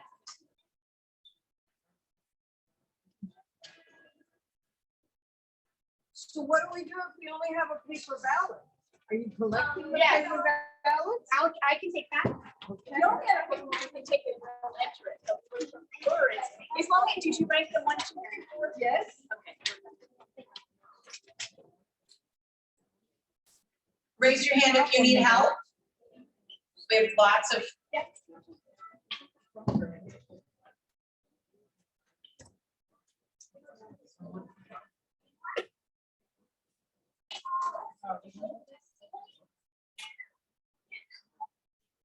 All right, ready? Everybody smile.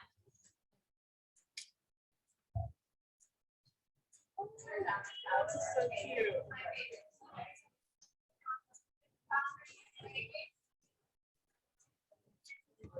Okay, ready? Everyone, point at the camera. 1, 2, 3. Ah! Hey! Yes. Okay, one more smile for all your people.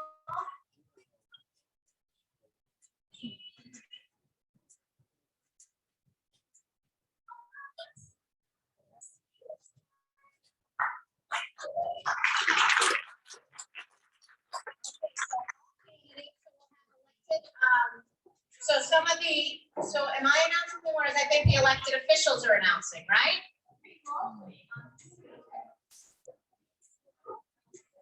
So if I could have the elected officials, thank you. Please stay here. Excellent. Perfect. Let's do it like this. Okay, candidates stand right here. Elected officials stand right here. Perfect. That's all that way. And what's going to happen is we're going to have the elected official announce the winner, okay?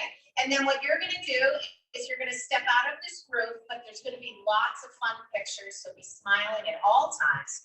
You're going to stand out and receive, and you're going to stand here and take a picture with your elected official. Do you got it?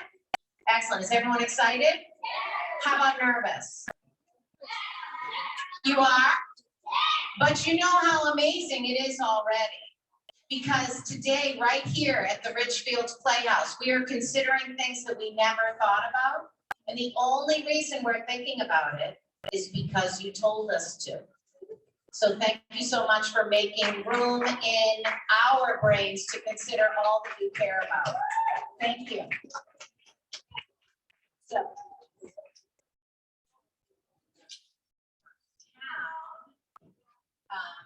So Harsha's going to announce.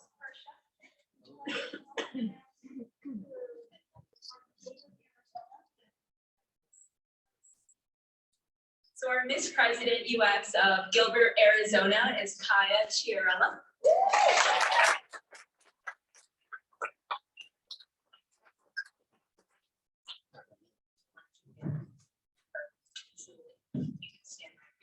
State Senator Julie Kushner.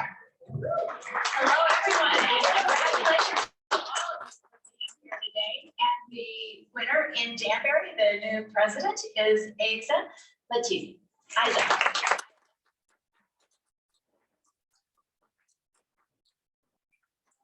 She may have left. Oh, cheer competition is very neat. Okay, great. Excellent. Are the other kids from Danbury here? They all are in cheer. How wonderful. My kid was cheer, so that's great. Watch this, Julie. Ready? Go Danbury.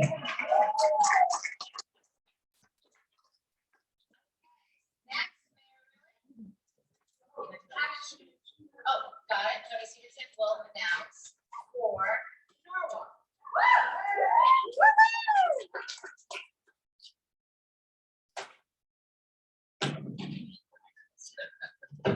This is so exciting. The winner of Miss President US for the city of Norwalk is Juliet Centeno.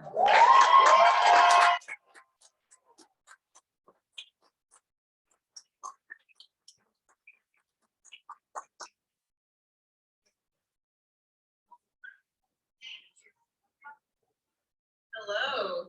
The winner for Miss US President for Hamden, Connecticut is Gopika.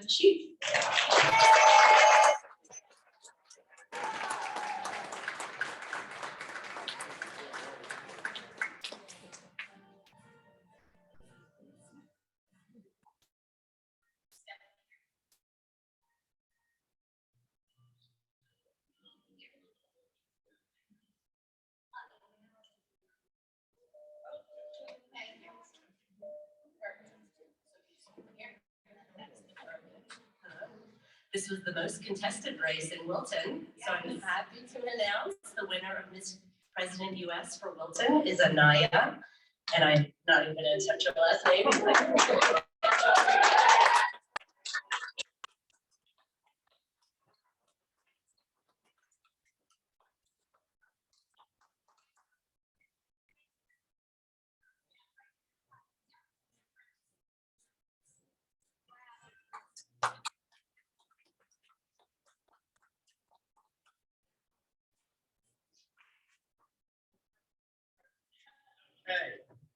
Well, it's a pleasure to be here. Welcome everyone to the Ridgefield Playhouse. We thank the Playhouse for this venue.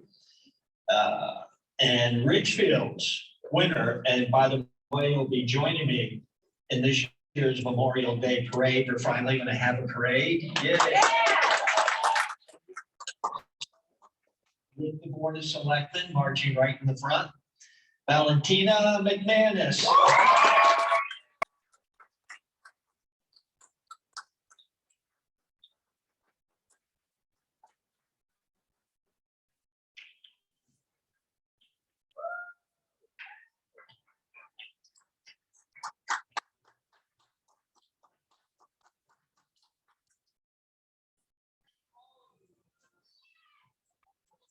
You're negotiating the parade right here on the stage right now. Way to step up into leadership. Congratulations. And congratulations to all of you. You have changed the world already. And we are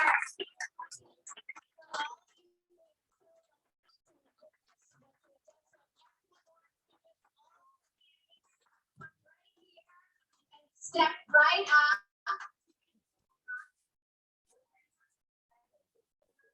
Can't believe how sweet they are talking to each other right now. Congratulations, scoot on in. Okay, ready? Just because I'm not as serious as most people, so we're just gonna like, ready? Where's the photographer? Where are you? There you are, ready? So we're gonna put our hands up. Ready? Can you everyone see everyone's face? Okay, perfect. So we're gonna go real. Can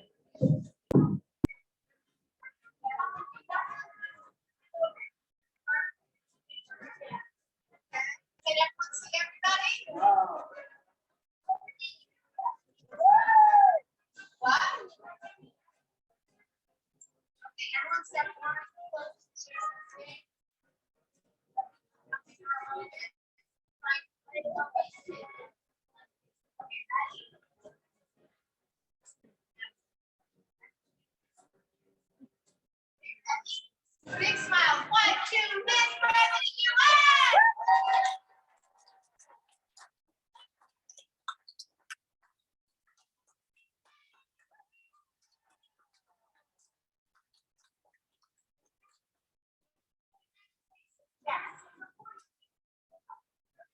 Wonderful, Because we like to give things to people. wonderful. And you want to help give out that we've got the hands. Terrific. So you're just gonna line up right here? Perfect, perfect. Thank you. Hannah, can I just ask you a question? Was it fun for you to do this, Hannah? What was your favorite part? You were wonderful. Did you have a good time? What was your favorite part? Nice. And how about you, favorite part? Yes, eating candy. And what was your favorite part? Speaking, wonderful. And how about you? Our team winning. Yes, well, that is that too. What was your favorite part of today? Being here, excellent, and congratulations on being here. And how about for you? Speaking. Wonderful, and for you? I also started speaking. Yes. We're excellent at it. How was this for you today, your favorite thing? Nice. And how about for you? Speaking too, how about for you? Let me guess. It was totally fun, and you were great at it. What was your favorite part of today? Speaking, thank you so much. What was your favorite part today? I like being with my team and stuff. I like being with my team and celebrating winning. Right on. Your favorite part today? Having fun. Excellent. How about you? Doing a little dance when you said my name. And how does that go again? Nice. What was your favorite part? Eating a cupcake. How about you?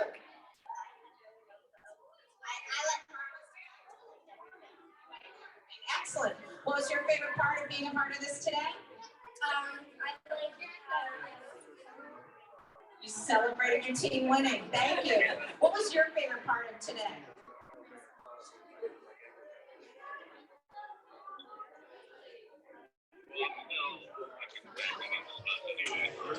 What was your favorite part of today? Yes, it was wonderful. I'm so happy to congratulations. And what was your favorite part, Ellie? Yes, listening. Wow, that's some leadership. And what was your favorite part, Amanda? Totally amazing. Liz, how do you feel? Ecstatic. So congrats again to all the girls. Again, I'm going to say to you again, each of you is a winner. Today's presentations were outstanding. All of you, each and every one of you. Congrats. Congratulations, everybody. If you have balloons, it's really, really important to hold on to them. They're actually not allowed in here because you can imagine if they let go, how we would ever have Blake get them out of these tall ceilings. So hold on tight to those balloons, and it's like they never happened. So thank you. That's right. Yes. So Miss President US 2022, it's a wrap, and that's how you do it. Thanks, everybody. Thank you so much. People. It's not quite right because Christine is unbelievable, and we have to do a little something for her. Shout out to Christine Aashna. She is so generous with herself and her time, and thank you. I appreciate it. T-shirts for sale. There's cupcakes to enjoy, just to have fun with cupcakes, and there's all sorts of swag if you feel like getting some.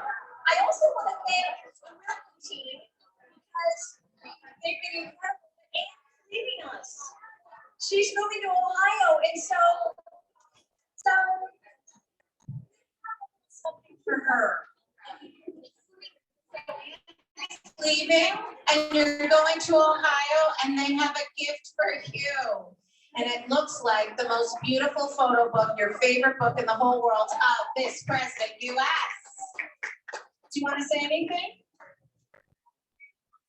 I may be leaving geographically, but I'll still be involved in the program virtually. So I will see all of you as you continue under your vice president, and I will be following closely, and I will definitely do that. Thank you. Excellent. Okay, everybody. Well, we did it. Miss President 2022 started in 2016. We have 2 more thank yous.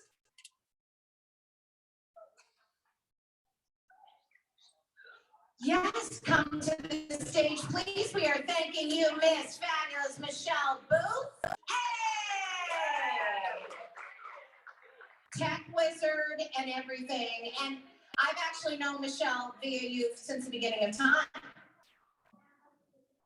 He is, because her husband is now a stand-up comedian. If you don't think any of the material is about her, come Wednesday. And Amanda, for you, Amanda Sweet, there is more gratitude coming and your beautiful flowers. Thank you for everything you have done for Miss President. Okay, everybody, we did it. We did it, we did it. It's a wrap. Thanks for having this idea list. Thanks for putting all of this great energy into the world of strength and women, young and maturing all the time. We are so grateful. It's a wrap. Thank you very, very much. Thank you.